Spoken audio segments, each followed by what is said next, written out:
Go ahead, 17, this is Houston. Hello, Houston, this is 17. Roger, go ahead.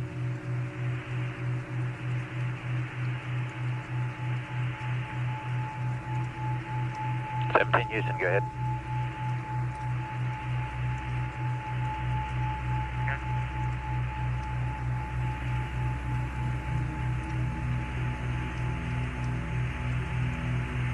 Hello, Houston, it's 17. Roger, 17, go ahead.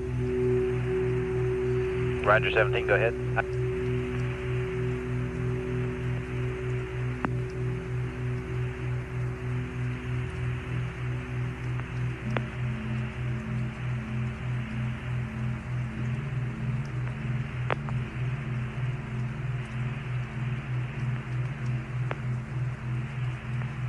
Hello, 17, Houston, you read? Honeysuckle Comtech, Houston Comtech, net 1.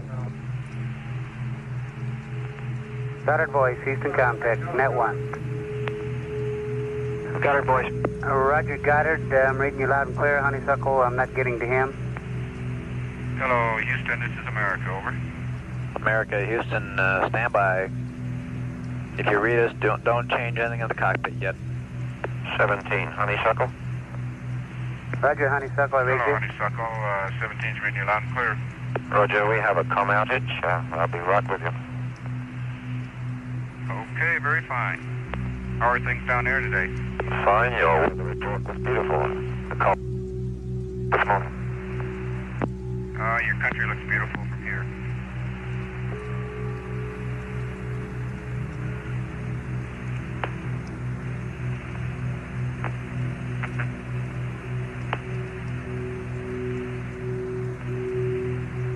Okay, 17, Houston, how do you read now? We got you, Bob. Okay, that was our network problem, not your problem on board. Okay, thank you. I just figured out what happened to my PTC here. With this exercise, this jack is shaking all of America in all three axes here. Roger, you finally got to 115 on the heart rate. Yeah, my right needles are bouncing back and forth a half a degree. Roger. Gotta find something to pin it on.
Jack, surgeon over here says you got 120 on the heartbeat for a moment there. 122 right now.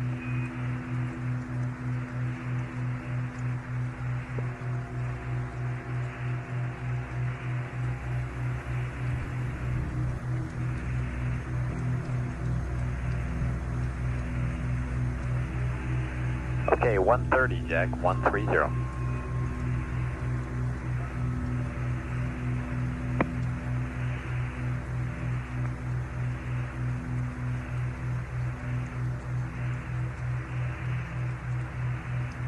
140, Jack, 140.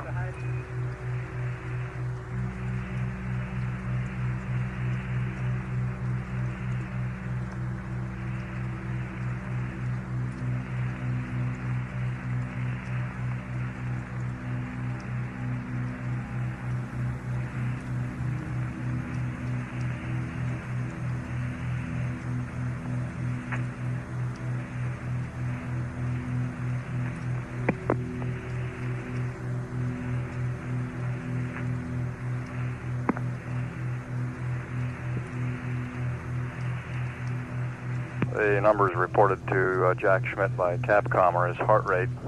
You heard him report a heart rate up to about 140 beats per minute, as Jack is apparently continuing to exercise vigorously with the onboard exerciser. This is aimed, among other things, at keeping the cardiovascular system, which tends to get lazy in zero gravity, in condition.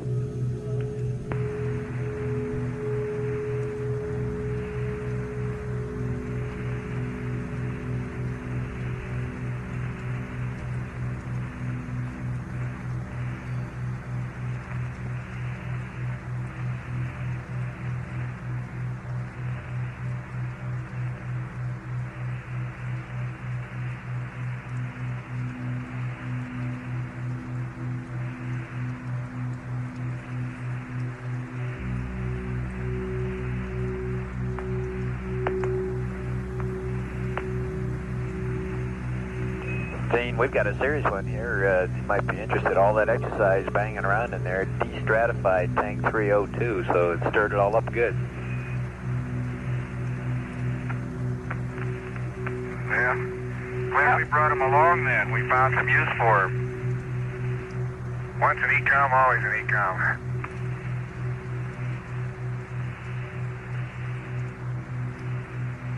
I have to create my own G in order to run in place.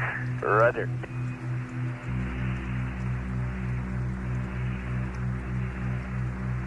How high up did the heart rate get, Bob? We got you at 140, Jack. Were you running in place? Is that 140 was... Yeah, I'm underneath the right-hand couch, holding on to the main YY strut with my hands and running against the LEB.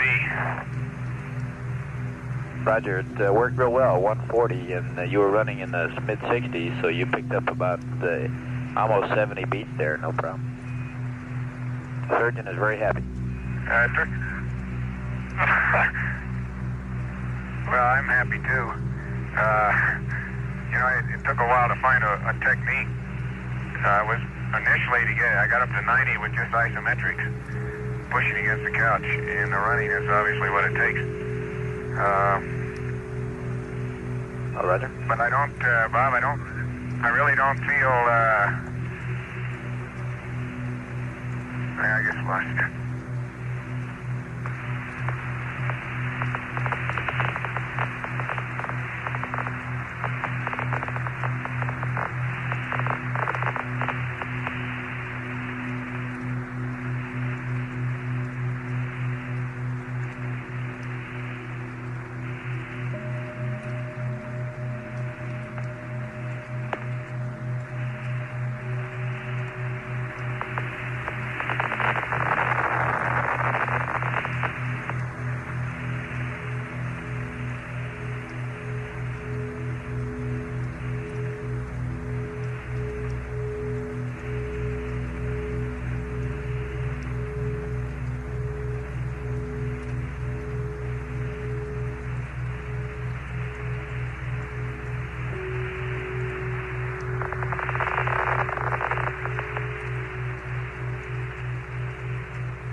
Hello, Houston, 17, you still there? Roger, we're with you. We had a little comm problem there as you know, coning on this as we're changing on the antenna, but we're with you. Okay, what's the heart rate right now? Right at standby.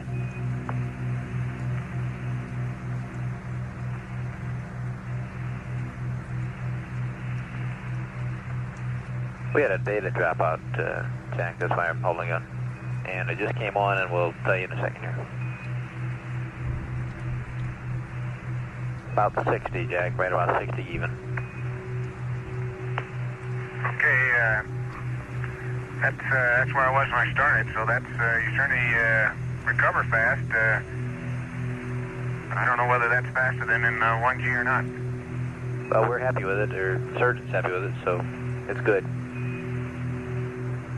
Well, how does that compare, do you have any data how that compares with the recovery, say the 5-minute recovery time on the ergometer? We can look it up, Jack, if you're interested. We'd have to check your records. They don't have it right in front of us. Well, no big deal, I'm just curious. Roger.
Jack, just for your information, surgeons pulled out the recovery rate data, and it's the same with our data, which is a little rough here. It's the same for 0G as your 1G odometer data.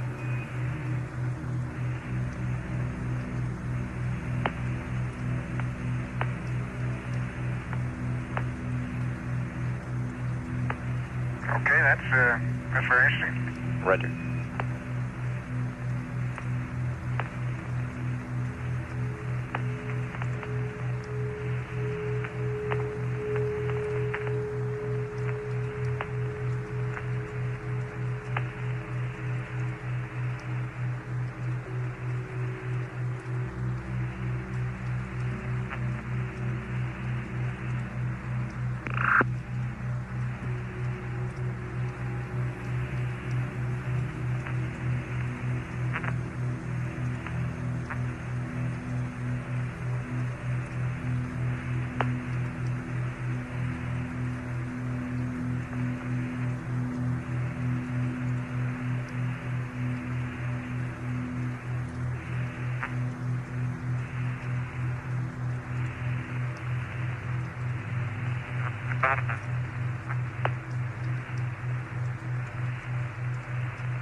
Bob, since we've got a few moments to talk, which I know we won't have later in the mission,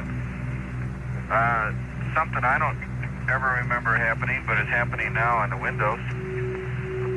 That's the 1, 3, and 5, but not 2 and 4, is that in the center of the window, about 6 or 8 inches in diameter, as you come through the night side of the rotation, you pick up a very light, you might call it even a frost.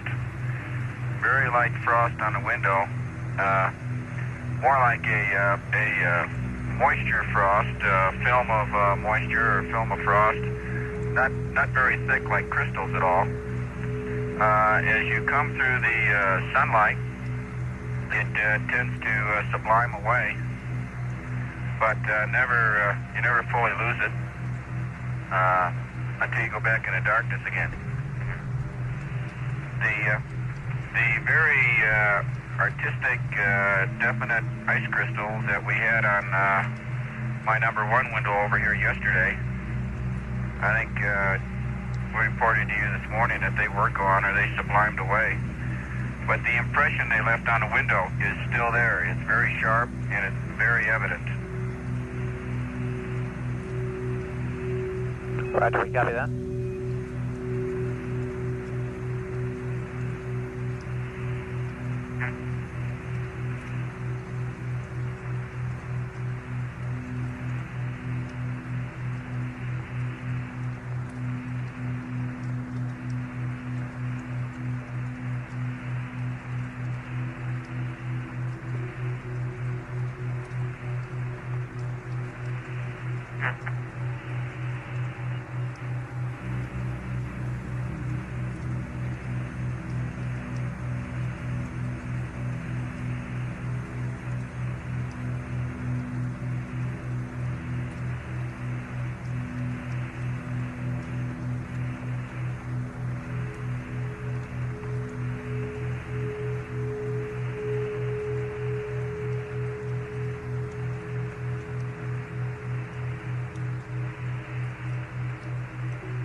Bob, I don't know whether you were copying Honeysuckle's call to us while you had lost comm there for a while.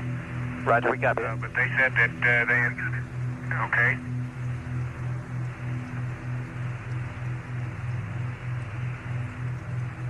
Kind of concurred with your weather report there, Jack. Yeah, lucky guess. I might say that the zero phase point that we're looking at is right at the northeast coast of Australia, and it's much brighter.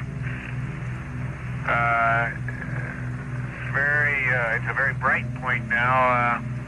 Well, it's hard to say how far across, but quite unlike what I mentioned being in the vicinity of the Samoan Islands earlier.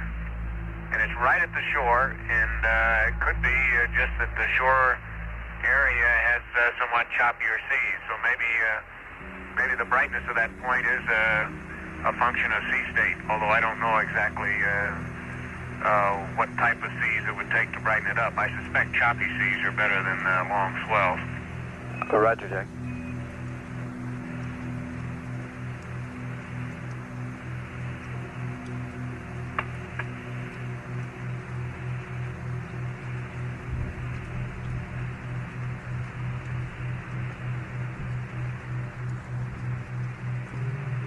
That front seems to have slowed down its progress. It's about in the same position, possibly slightly farther north than when I started talking about it this morning. The wave that seems to be developing off the south west coast of New Zealand is much more pronounced than it was. Definitely seems to now have a slight cyclonic pattern, clockwise pattern, and I wouldn't be surprised if next couple days that moves along the front over towards Sydney, and maybe a little farther north than that Brisbane's probably more likely. Roger, Jack. Yeah, except I got the movement wrong again. Although it does seem to have progressed west from New Zealand.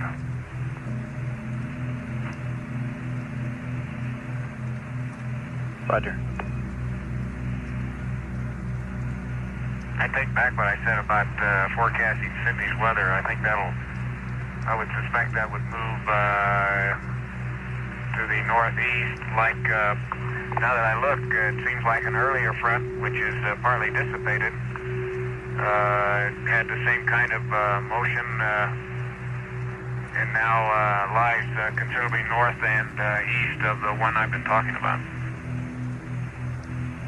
Roger.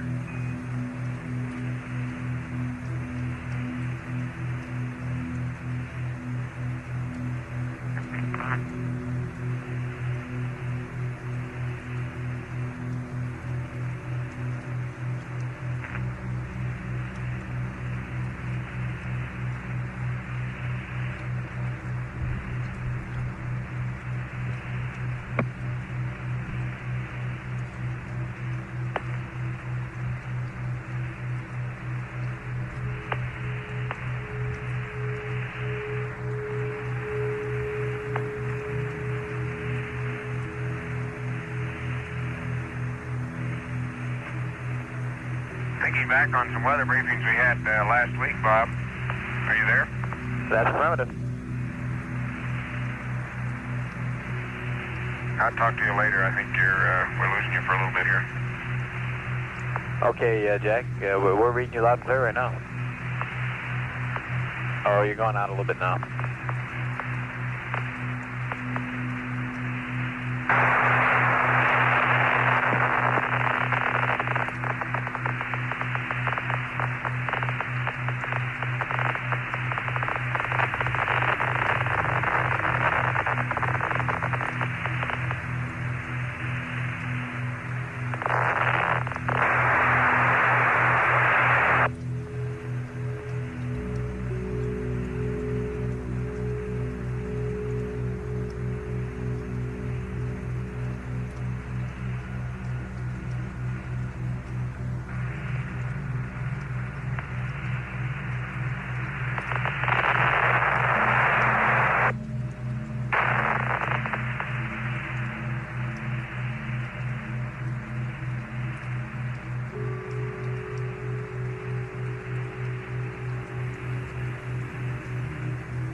Back with us, Bob?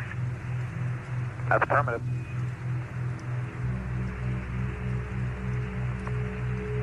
Okay, I was going to try to recover there from that last few statements. As I recall, the weather briefings that we had at the Cape last week, that talking with Ken Nagler and Jim Nicholson down there, that the patterns we were seeing from the satellite pictures and their forecasts, or analysis anyway, charts in the New Zealand part of the Pacific, those waves formed along the front would move north and then curve east. And that appears to be the pattern that was visible in one of the older fronts. And I suspect if that pattern would hold with the way that's developed right on the coast of New Zealand now, that it might move on up the western coast of New Zealand. We'll probably have a chance to watch that the next few days and see what happens to it.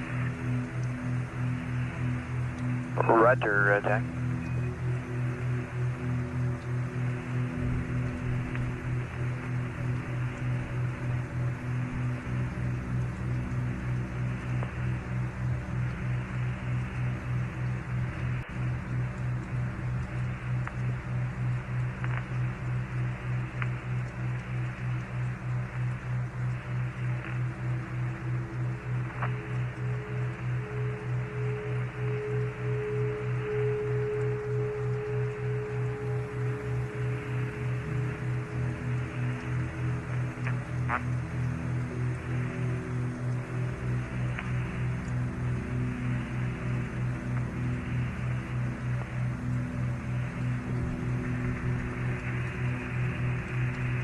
Houston, how are you reading now?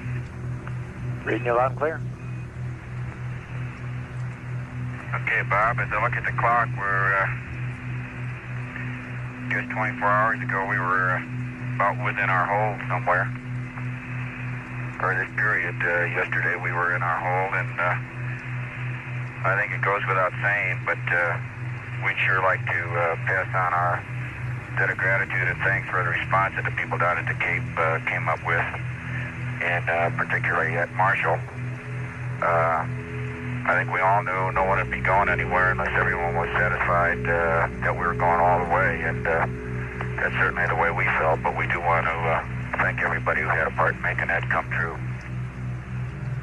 Roger, Gene, I think it was a superb show between the Cape and Marshall and Houston, and probably even Goddard with the network, and just about everybody concerned really had to do some work there to bring it off, and it went off real smoothly. You know, after flying with Stafford a couple times and having that happen a few times back, I thought maybe he was aboard. Okay.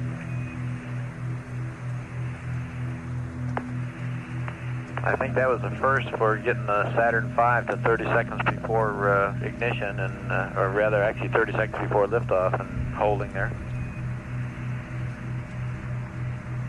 It got mighty quiet on board about 30 seconds. I sure imagine. We all felt like old hands the second time around, though. Roger. Bob, I'd been in that 30-second count one other time, and it's no different the second time around. Roger. But we do appreciate the work, and I think it's typical of what made this manned space program such a super program, the response of people like that. We concur with that, Gene, wholeheartedly.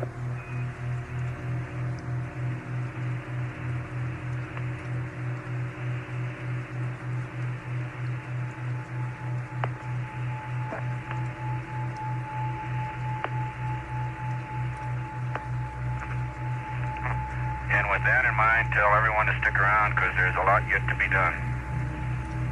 You better believe it.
No accumulator cycle again, I guess, gang. Roger, we're seeing it.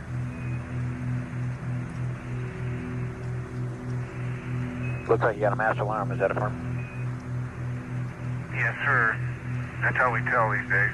Although it doesn't happen all the time, and I guess as long as whenever we have that waste vent closed, we probably wouldn't be bothered by it at night. Roger, that's our feelings here, Jack.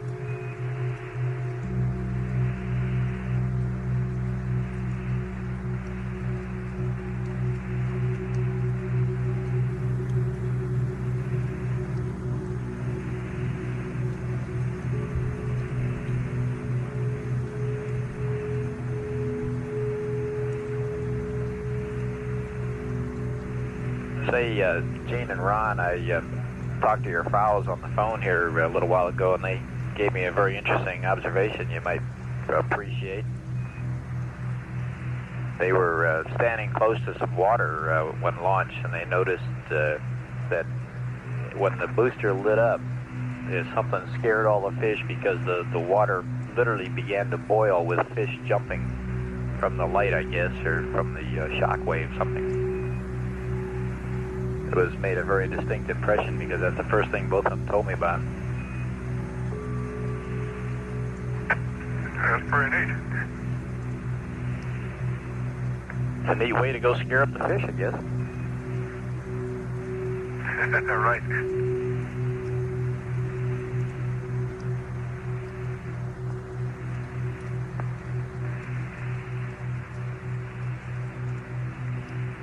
How are they doing today, Bob? Really fine, really fine. They're just, like I said, they're just really tickled pink. And Barbara said that she wants you to know she's going into quarantine till after the weekend here, till after the landing. If she goes into quarantine, it'll be a space first. Roger.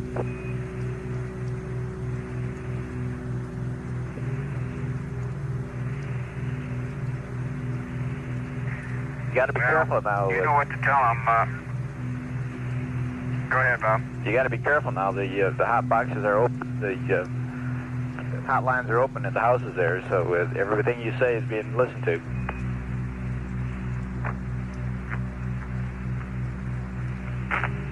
Yeah. Okay. In that case, just want to say hello, and we're having a super good time. Looking forward to what's coming, and we thank you for the news, Robert. Roger. And my impression of the world, philosophically, I suppose you'll be getting from time to time, but it sure hasn't changed. Roger, Gene. It's sure beautiful. It's sure beautiful, and looking back at it, there's several billion people who have got a lot to work for, because it's one of the most beautiful sights we've ever seen here. Roger, Gene. You guys are sounding great and doing real great. We're pressing right on here. I just want to emphasize, Bob, that these first 2 days, of course, yesterday was a pretty good day, but today we're catching up, and as I say on the food consumption, don't be expecting too much. Roger.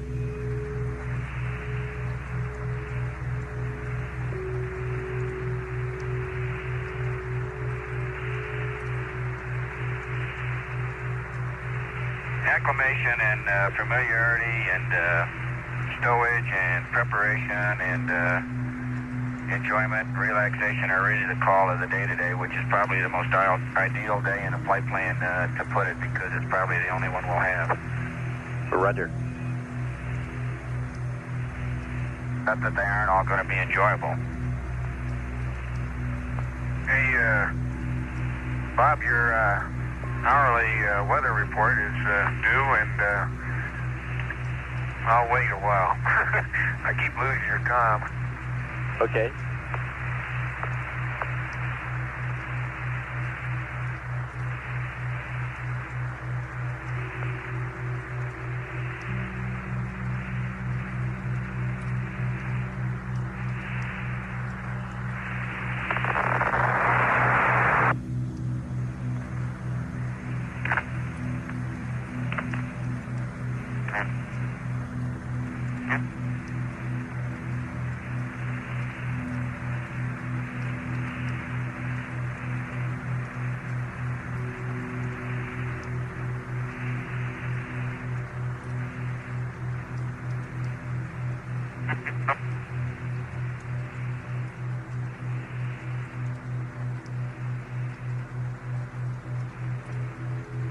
Bob, you there? Roger, Jack. We're standing by. Okay, I had a quick look and just bring you up to date. We're starting to be able to see the coast of Asia. Philippines are wide open today, and that tropical storm Teresa that I mentioned, I thought I could see. Indeed, I'm sure that's what that little concentrated mass of clouds was north of New Guinea. And I suspect, although I didn't get a good fix on it, that the folks at Guam may be in for some heavy weather.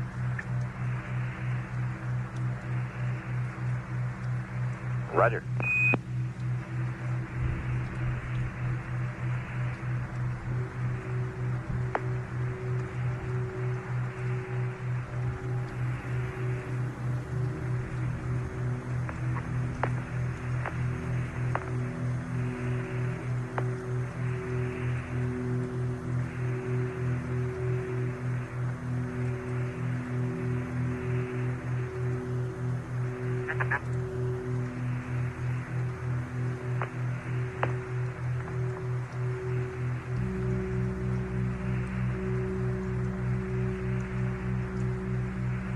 On, Bob, I got another pair of pictures, and that would be up to 134. Roger, that's on November, is that a firm? That's firm. Real good show.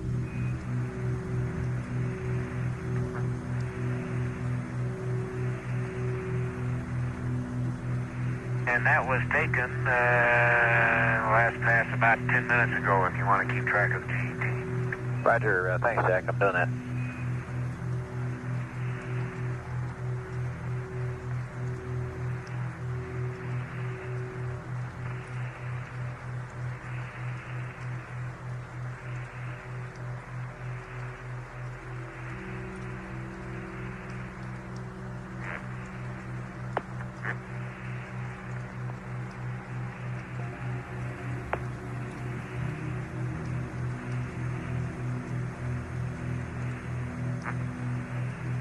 Just for some information for Ron in particular, we've evaluated the data from the mapping camera and the pan camera cycling there, and it looks real good. Everything looks right normal. Okay, that's outstanding. Good deal.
Bob, how do you read 17? 17, read you 5 by.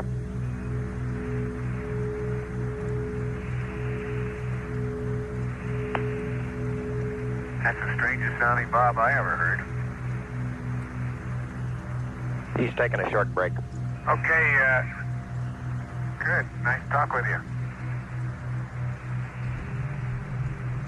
Hey, I don't know whether you were around, Gene, the other day when I was talking about the circulation patterns around Antarctica. We were looking then at the Indian Ocean, or actually South Atlantic and the Indian Ocean region.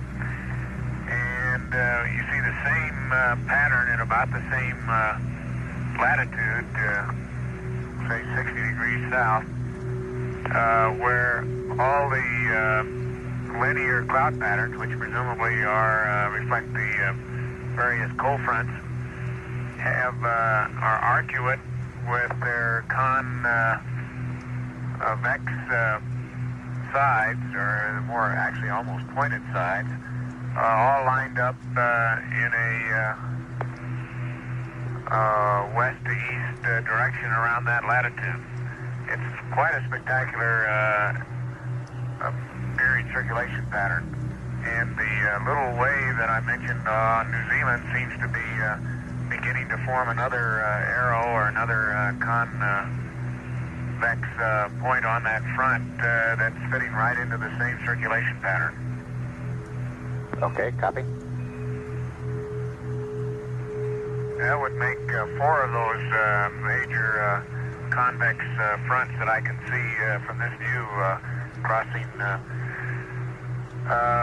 south of Australia up into the South Pacific. Okay.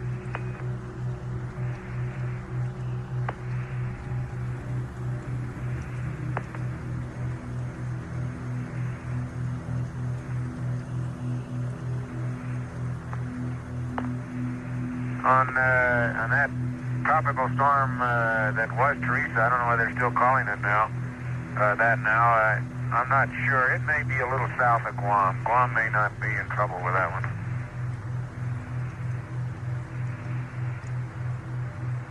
It looks like it's just a bit to the west of Manila there. About 5 or 6 degrees, or more than that about.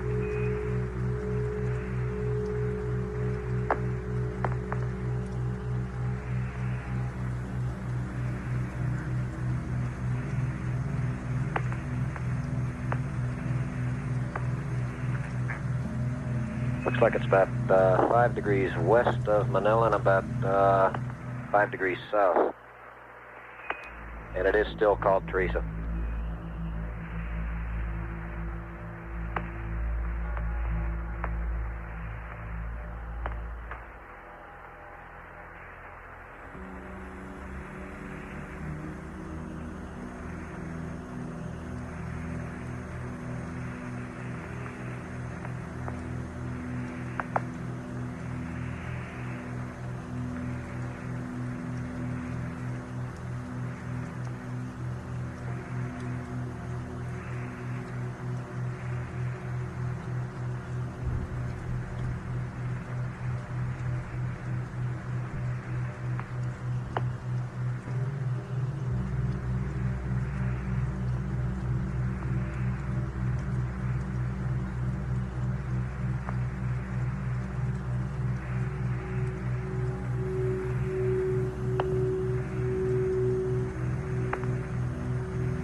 Okay, Gene, if you're still there, I don't like to argue with you, but I think our analysis chart's a little more up to date. Okay. In the center, that area you just mentioned is very clear now, east of the Philippines. Did you say west or east of the Philippines? West of the Philippines.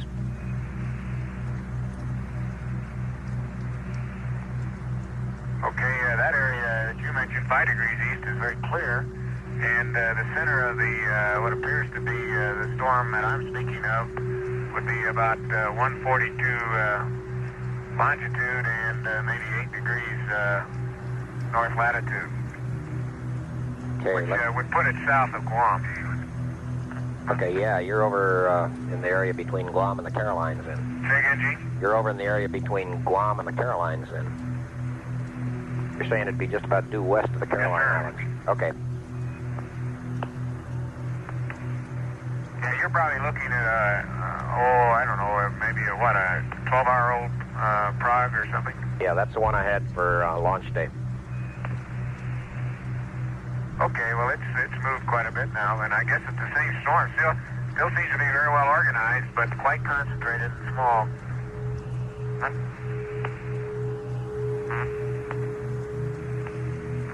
Okay, I'll get a new prog in and compare your estimate there.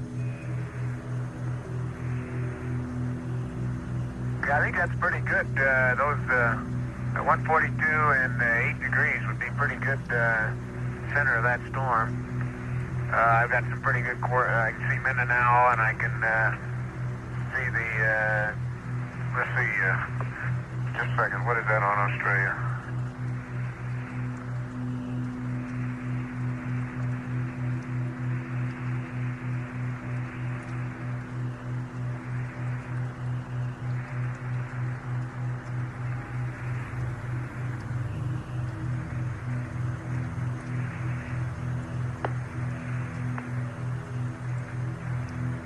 Yeah, of course, that's Port Moresby. I can see that point there, and between those two, I can pin that down probably within a couple degrees.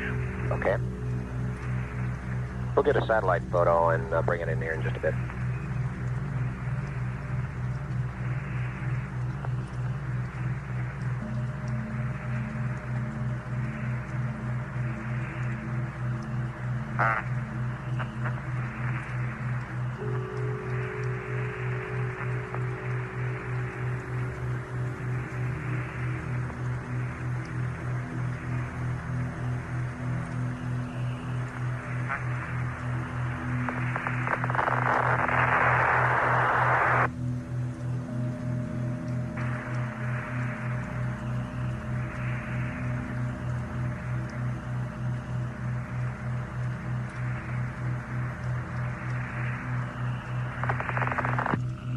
The conversation over the past few minutes has been between Flight Director Gene Kranz and Jack Schmidt.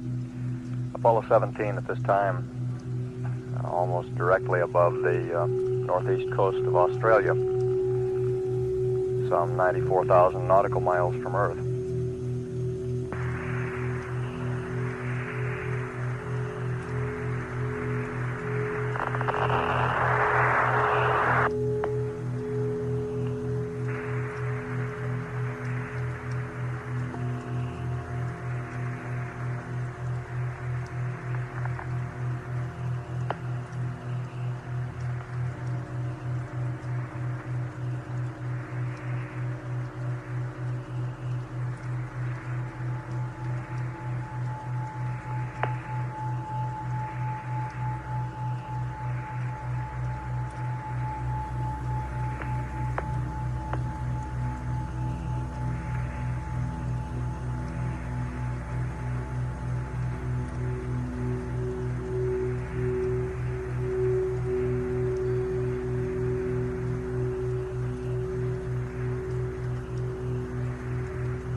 Houston, canister number 4 is in Bravo now. Roger, we copy that.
Go ahead, 17.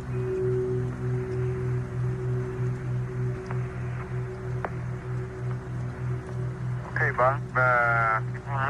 That storm just off the southwest coast of New Zealand is still intensifying and has both high and low level clouds, as you can see by shadow lines. It looks like it may grow into a pretty fair storm system. Borneo is very clear today, and as is the Philippines, and I mentioned, there's looks like a very strong frontal system that stretches from, let's say the south coast of, or southeast coast of Vietnam, between and across Taiwan, between the Philippines and Taiwan, and across Taiwan, and right along, and I can't tell, I think just south of Japan. I can't tell whether Japan's in the front or not. I'll look at it some more. The strongest storm center that I can see on that is way north, and probably Hokkaido has a fair amount of weather from that storm system.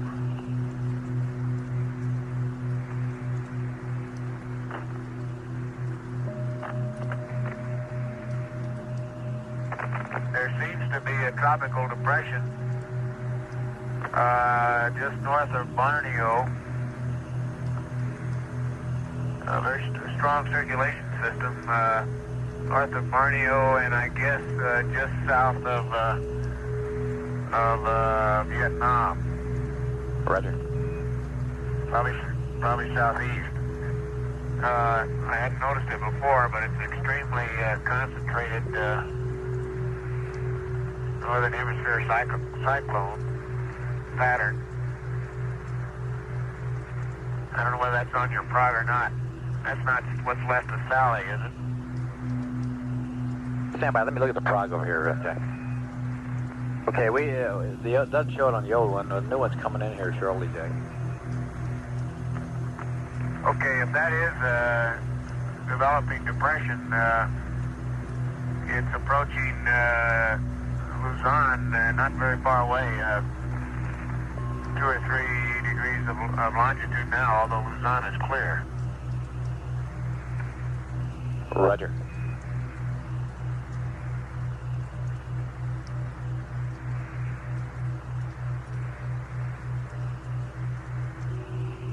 I can see Korea quite well, Bob. It's clear today. Yeah, we've got the front, the leading edge of the front on our prog was past Korea and on Japan, and you've got it moving quite a bit further east there. Well, I'm not absolutely sure. Master alarm on the accumulator. Roger, we copy. I can't make out Japan specifically yet, but it's clearly past Korea, and by inspection it looks like it would be also past Japan by now, the trailing edge of the front.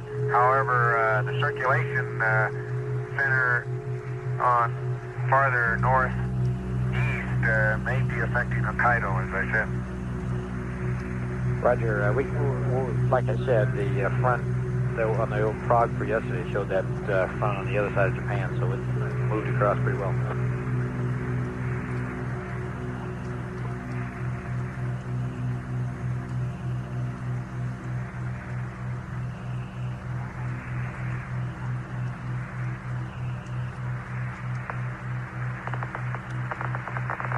As I recall, they had a tropical storm called Sally that went into a few days ago, and so I suspect this new one that I think I see between Borneo and Vietnam may be something else. A new depression, or I may be fooled by it.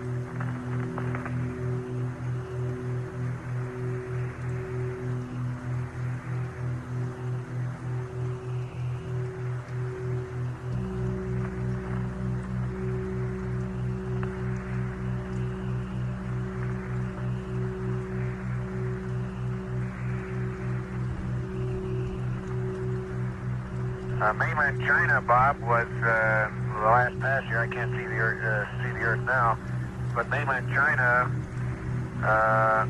looked like it was clear as far as I could see. There might be another front quite a ways inland, but that gets right at the limb, and I can't tell. But Korea, Yellow Sea, and the regions of China south of there, Shanghai and Nanking, and those places are. Look as if they're quite clear today. I'll check that again next time around. Roger.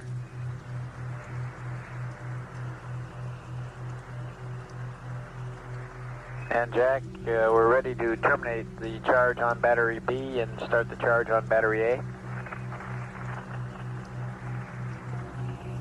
Okay, that's in work.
Houston, for your information, system test 7A is about 0.6. Say again, Jack, I missed that. 0.6 on system test 7A?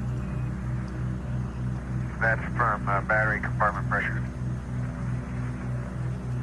Thank you, Jack.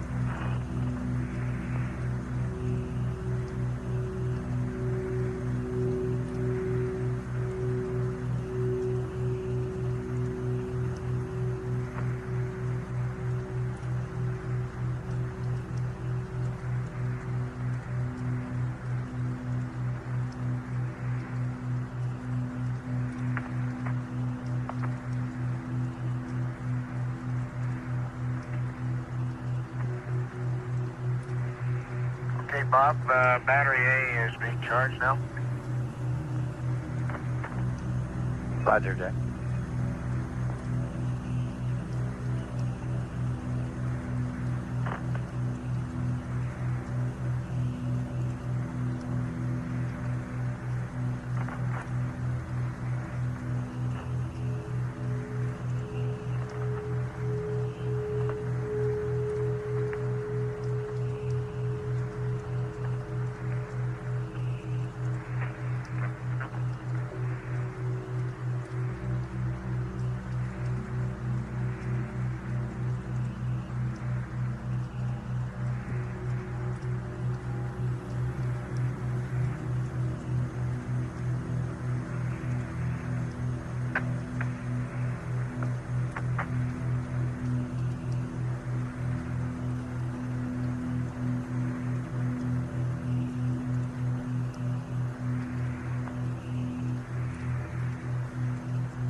Bob, you got any of the Lemmies in there today? Any of the Lemmies? Roger, all sitting by. Just gave me a big thumbs up, Jack. Okay, give them a thumbs up on the rendezvous radar antenna. It looks real good.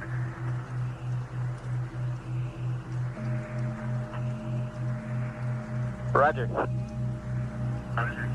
I'm nose to nose with it practically here at about 2 feet, and it's extremely clean, and see absolutely no sign of anything abnormal with it. Roger.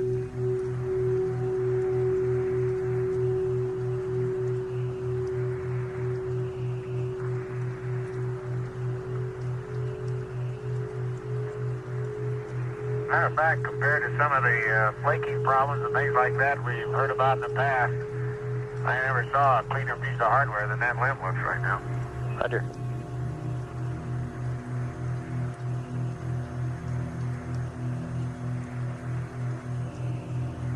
Appropriately, finally, we're starting to use it during the Christmas season. It sure looks like a Christmas package with all the orange tape on it. Roger.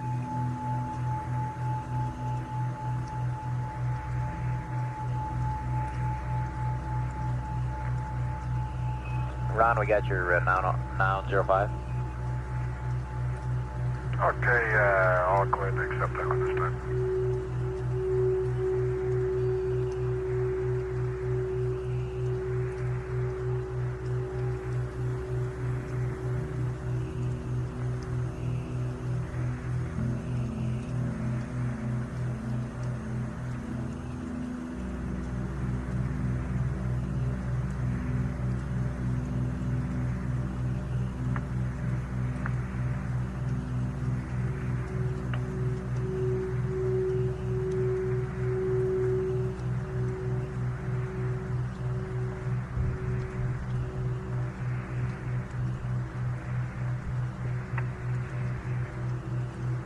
We got the 93s, Ron, and you can torque.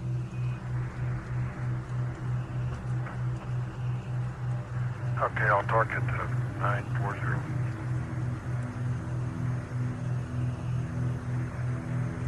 Okay, we got it.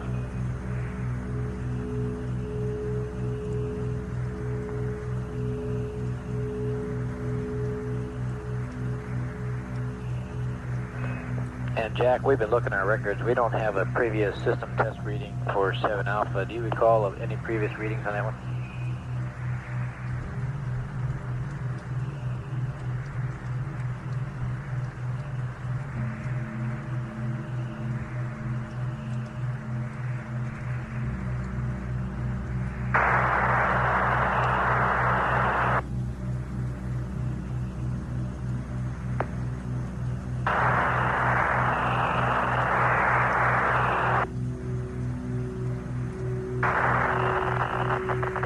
Yeah, that looks like another accumulator cycle.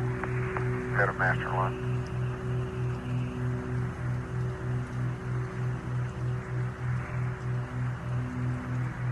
We dropped data just in, Jack, so we can't concur or confirm it. Yeah, it's exactly the right time. Right, right?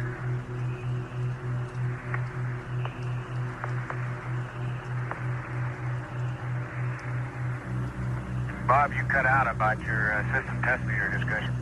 Roger, Jack. Do you have any previous 7 Alpha readings? We don't have any in our log here, and we're just wondering what the past readings on that was. No, I think that's the first one that we would have been called to make after a battery charge, right? That's firm, Jack.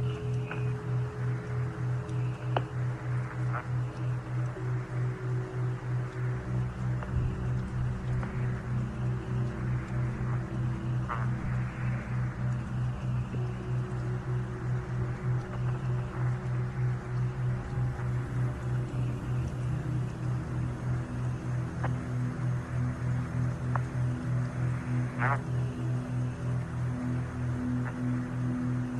Go ahead, Jack. you're coming in very weak. Well, I didn't intend to be transmitting. We were just discussing the battery vent and things. We may have missed something in the dump checklist. We'll check it out. No, sir, we don't think so. We just thought maybe you might have read it earlier. Oh, yeah, you want the battery vent. It should be closed now, right? Stand by, Jack. Okay, Ron says it ought to be open. That's So, affirmed. let me check It should the be checklist. open. There's no question about that. It should be open. Okay, it's open. There's no problem, Jack. It should be open, but the value appears a bit low to us, and we'd like to read it again before you go to sleep. We may want to close it.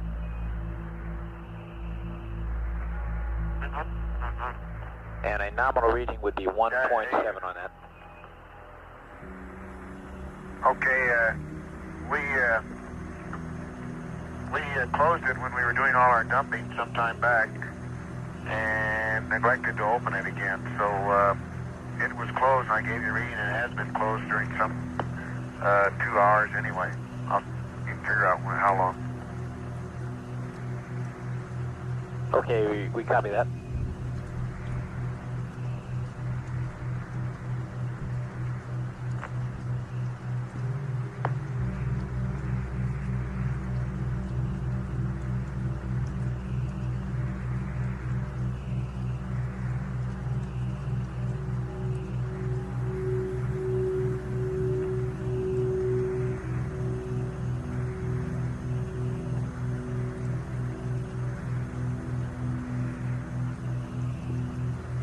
Jack, would you mind opening the vent and watching the system meter concurrently with it?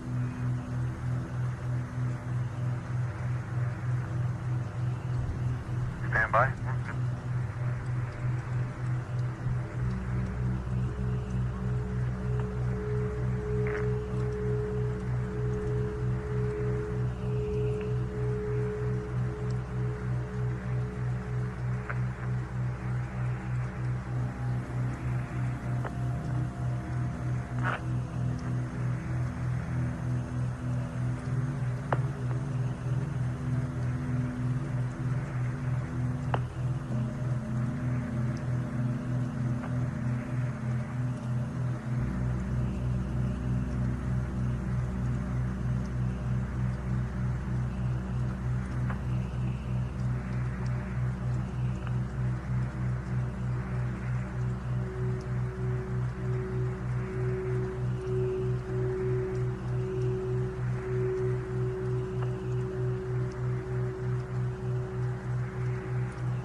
Well, it's closed now, and it's still reading 0.6.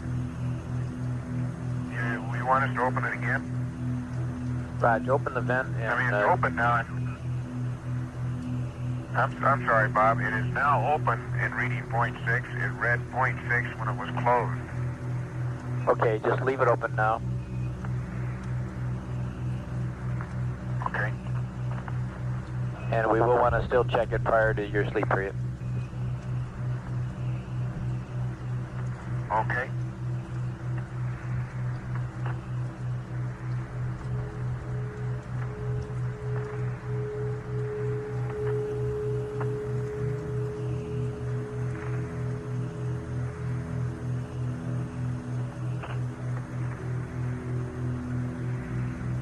Okay, Bob, a little update on the coast of Asia. It looks like some residual cloudiness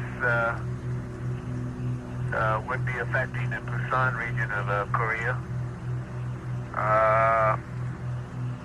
And also, that's residual after the frontal passage. And it looks like maybe Shanghai, after all, may have some storms associated with it, but it's really hard to pick out exactly the exact coastline of Asia. But there are some clouds in the Yellow Sea behind the front. Look like they might be possibly some high cirrus as well. Jack, do you still see that storm that you said was sitting between Guam and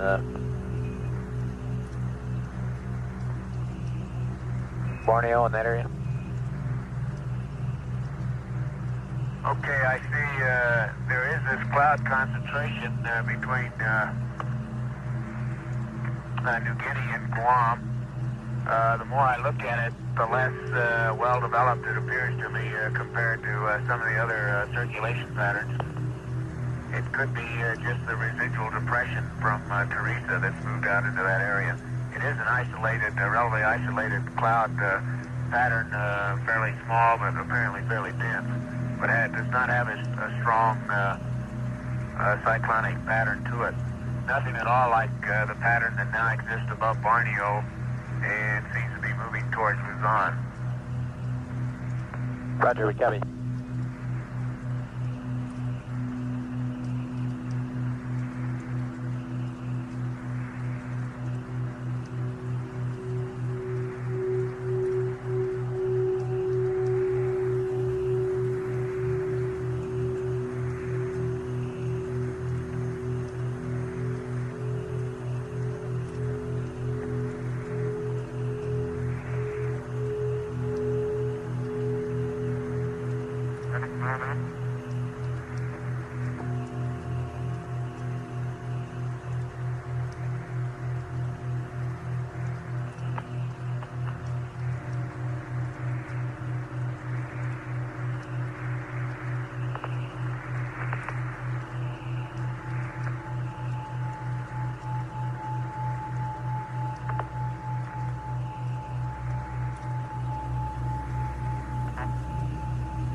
Houston, we're moving into pieces of the pre-sleep checklist. Here's some onboard readouts for you. Battery C is 37.0. Pyrobat A 37.2. Pyrobat B 37.2. RCSA 95. Bravo 94. Charlie 94. Delta is 96.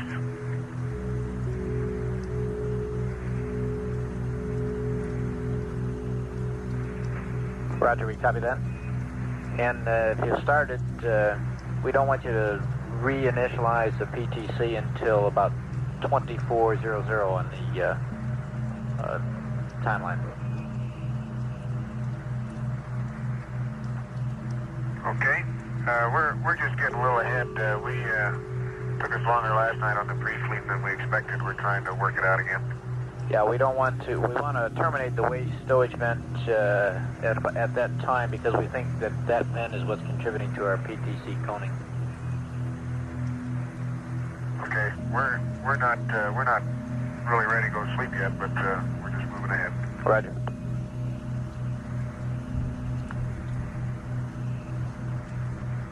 And if it's okay, I'll cycle the H2 fans. Roger, we're standing by.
Okay, the fans are off. Roger.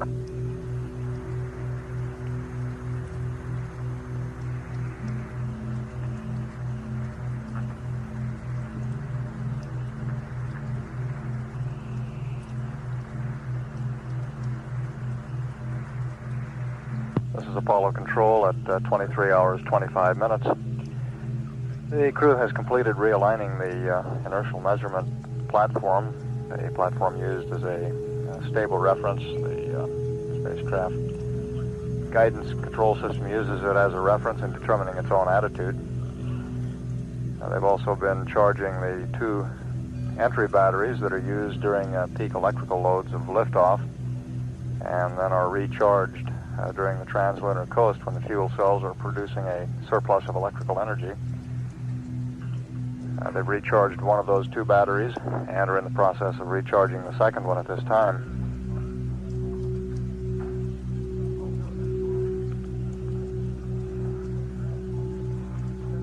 And you heard the crew describe going into their pre-sleep checklist, getting things aboard the spacecraft configured for the sleep period, which is scheduled to begin at 25 hours ground elapsed time, or a little more than 1.5 hours from now.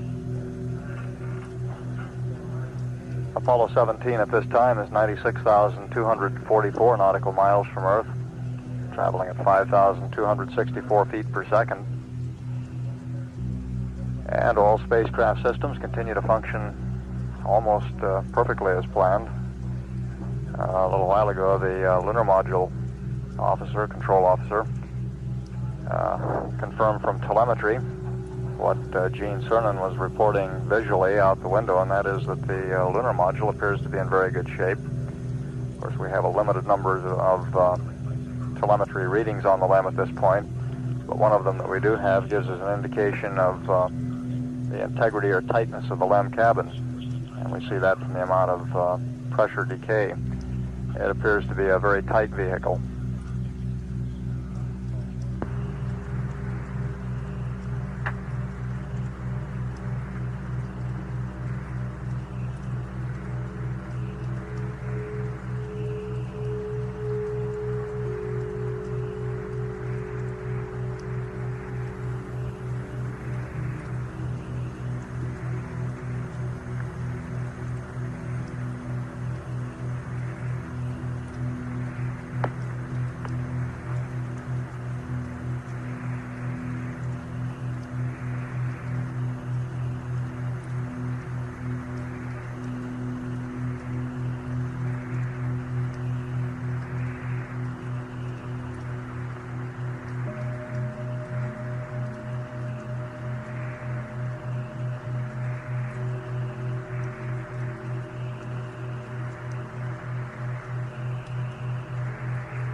Hey Jack, we got a request in here from our Araya friends.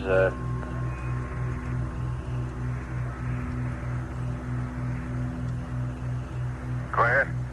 They were just wondering if you're looking out that way, if you could give them some sort of an update of what the weather in the Wake Island, Kwajalein, the south of the Wake area looks like.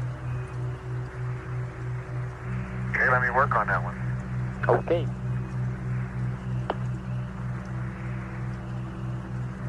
You're going to earn your American Meteorological Society badge here pretty quick. Okay, let me get the binocular and we'll look at Wake Island.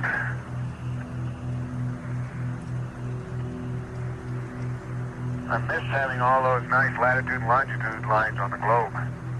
Yes, sir.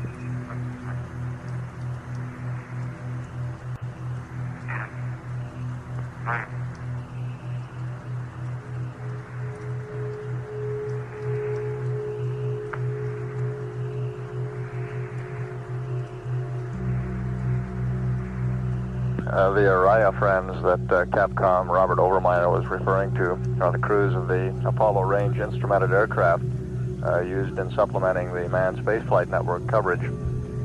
They'll be leaving from Patrick Air Force Base prior to the end of the mission and flying into the Wake Island area to be on station during Apollo 17's re-entry and splashdown.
Okay, Bob, I'll probably have to work on this one a little more. But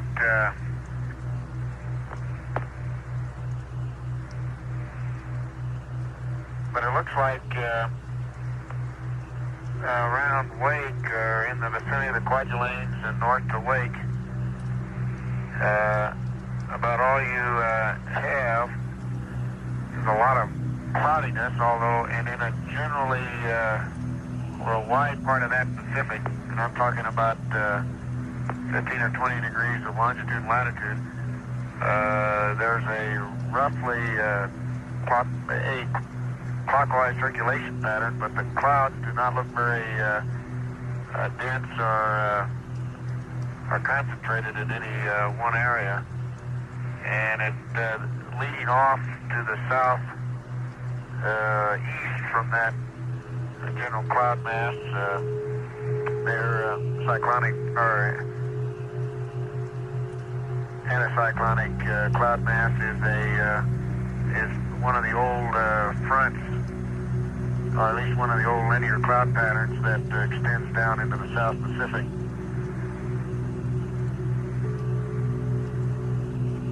Roger, Jack. I'm sure the Orion troops are listening down at Patrick and cloud all that. Well, my guess is, Bob, and it's purely a guess, is that they're probably, if they were out there right now, would be experiencing intermediate layer clouds with scattered showers and not too strongly developed circulation system, so I can't predict the winds, but I wouldn't expect them to be anything what might be down associated with the remnants of the tropical depression Teresa. Now that Teresa, what's left of it, if I'm correct in picking it out there, probably is moving in that direction, although it looks weak enough that right now I don't think it'll be any big problem, and it may in fact go south of there. Roger, the frog I got in my hand for 3-hour-old weather has Teresa located just about in the Manila area. Did you concur with that, or do you think it passed the Philippines? Well, I don't. Manila's clear. The only thing approaching near Manila is this other storm center that now is north of Borneo, and to the east of Manila, it's clear all the way over to this little cloud mass that I was guessing might be Teresa. Roger. Well, I say this was 3 hours old, so... About, I gave Gene Krantz some coordinates on it. You can look it up. Those were pretty good coordinates for that cloud mass. Now, whether that's really Teresa or not, I don't know.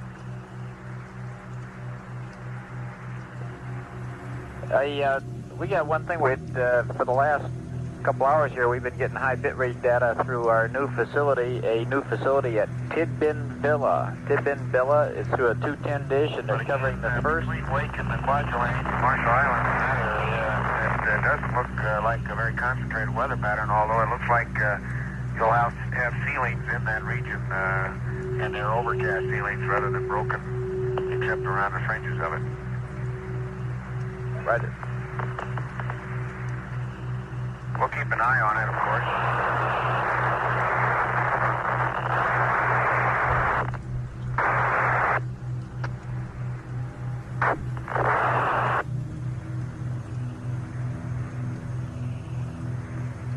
Jack, how do you read us now? You're loud and clear? Okay, 17, for the last 2 hours, we've been getting high bitrate data from a new facility, the facility at Tidbin Villa, and they're working their first Apollo flight ever. You might give them a cheery hello.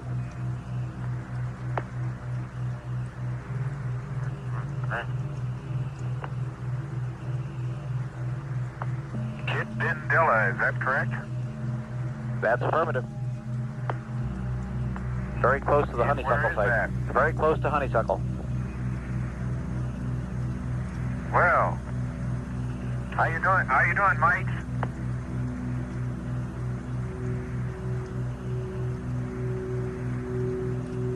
We certainly appreciate you guys being on the loop for this one.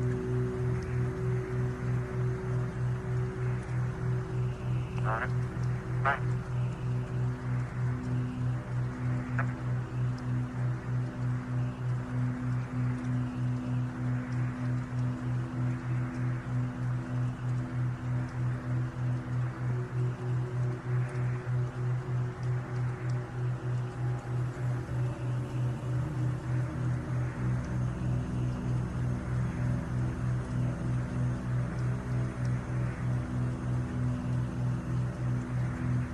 That new 210-foot dish antenna at Tidbinbilla, which is near Honeysuckle Creek, which in turn is near Canberra, now online and accounting for our excellent signal strength from the spacecraft. Apollo 17 at this time is 96,958 nautical miles from Earth. The speed is 5,233 feet per second.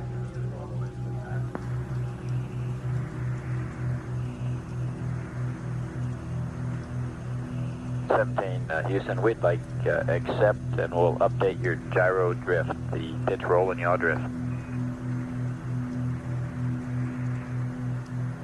Okay, you got accept and poo. Roger.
17 Houston, the computer is yours, and you can go back to attitude and reinitialize PTC whenever you want to. Go ahead, Bob. The computer's yours, Gene. Go ahead, You can go to attitude and reinitialize PTC whenever you want to. Okay, did you mean to leave the computer with verb 21 down on 1 up? Roger, that's your computer with that as you got it. Okay, that's right, that's 1462. Okay.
Seventeen Houston.